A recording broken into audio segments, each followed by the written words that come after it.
তালডাংরা বিধানসভার উপনির্বাচন বা 2026-এর সাধারণ নির্বাচন উপলক্ষে বিজেপি প্রার্থী সৌভিক পাত্রের সমর্থনে এই বিজয় সংকল্প সভা একটি গুরুত্বপূর্ণ রাজনৈতিক প্রচার কর্মসূচি।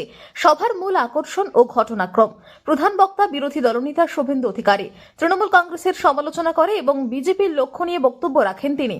ঝাড়খণ্ডের প্রাক্তন মুখ্যমন্ত্রী চম্পাই সোরেন এবং ঝাড়খণ্ডের প্রাক্তন মন্ত্রী তথা বর্তমানে পশ্চিমবঙ্গের বিরোধী দলনেতা অমর বাউরি উপস্থিত থেকে প্রার্থীর সমর্থনে প্রচার সারেন। বাঁকুড়া জেলার এই আসনে মূলত শাসক দল তৃণমূল কংগ্রেস এবং বিজেপির মধ্যে কড়া টক্কর হওয়ার সম্ভাবনা রয়েছে। এই ধরনের হাই প্রোফাইল সভা ভোটারদের মধ্যে বিজেপির প্রভাব বিস্তারের একটি বড় কৌশল।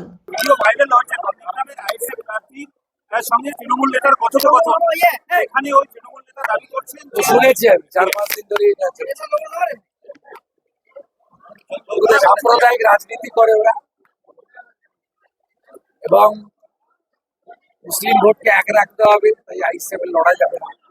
উত্তর নওশাদ সিদ্দিকীর কাছ থেকে তৃণমূল কংগ্রেস তো মুসলিমদের ঠিকা নিয়েছে, তাই এসব করছে। ওদের অর্থ ছাড়া পুলিশ ছাড়া কিচ্ছু নেই। দাদা বলছি, আপনার বিরুদ্ধে নির্বাচন কমিশনে একটা অভিযোগ হয়েছে মাতৃশক্তি ভরসা কার্ড বিতরণ করা নিয়ে তৃণমূল অভিযোগ করেছে। দেখবি আর জ্বলবি লুচির মতো।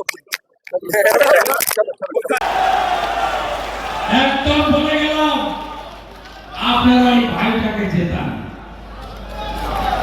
আগামী